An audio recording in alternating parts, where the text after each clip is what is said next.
Assalamualaikum warahmatullahi wabarakatuh. Perkenalkan, nama saya Fadhan Muhammad Saputra, berasal dari Universitas Negeri Padang, Fakultas Ilmu Keluargaan, jurusan Pendidikan Kepelatihan Olahraga, NIM 1808776. Di sini saya akan membuat sedikit penjelasan mengenai materi bab 7. Bab 7 yaitu teori perencanaan dalam pelatihan. Pentingnya perencanaan dan peranan dalam pelatihan.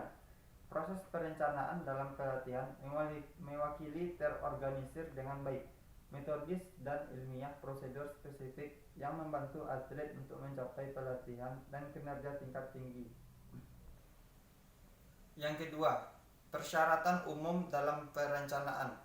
Ketika seorang pelatih mengembangkan rencana pelatih, ia harus mengikuti persyaratan tertentu yang merupakan dasar dari proses perencanaan. Menurut Sislovan, persyaratan berikut harus dipertimbangkan sebagai berikut. 1. Rencana jangka panjang harus dicampurkan dengan rencana saat ini. 2. Membangun dan menekankan faktor pelatihan utama. 3. Pencapaian berkala rencana. Efektivitas pelatih dalam pelatihan biasanya terkait langsung dengan kemampuannya terorganisir dan menggunakan alat perencanaan yang tepat. Akibatnya, terorganisir pelatih dapat menggunakan semua atau sebagian dari rencana pelatihan berikut.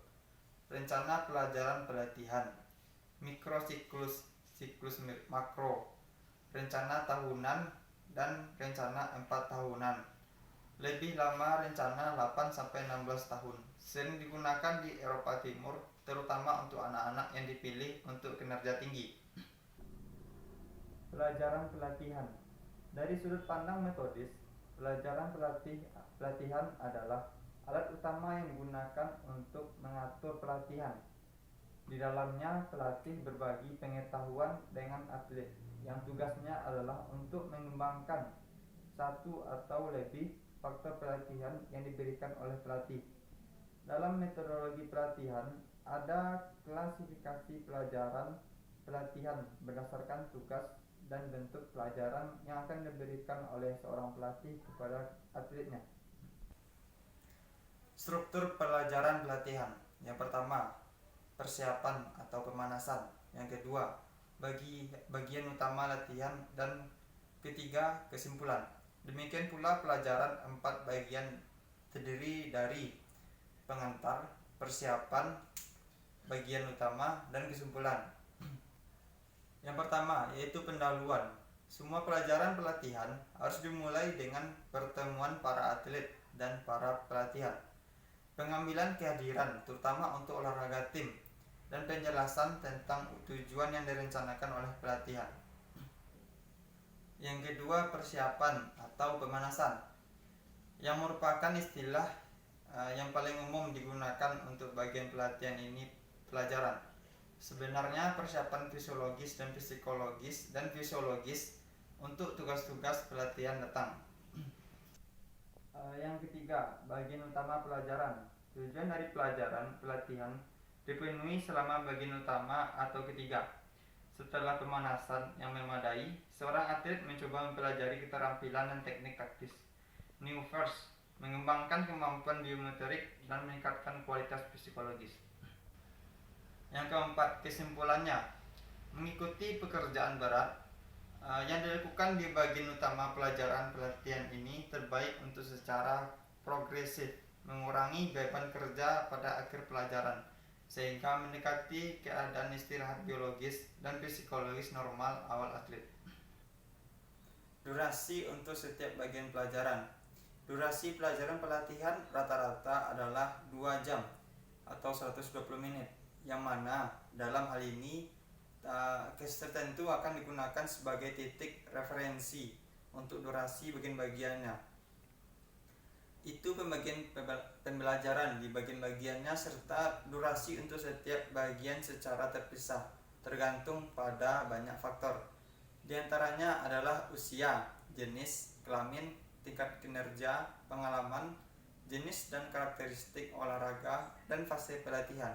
Saran berikut mungkin dianggap oleh pelatih sebagai pedoman umum. Kelelahan dan pedoman metodis untuk suatu pelajaran. Setelah sesi latihan, menuntut kelelahan berkembang pada atlet yang menyebabkan atlet tersebut terjadinya penurunan kapasitas kerja. Pelajaran pelatihan tambahan.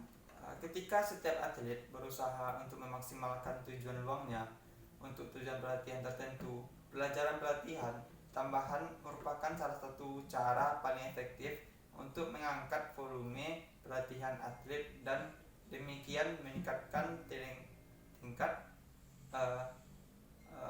persiapannya. Rencana pelajaran pelatihan, format.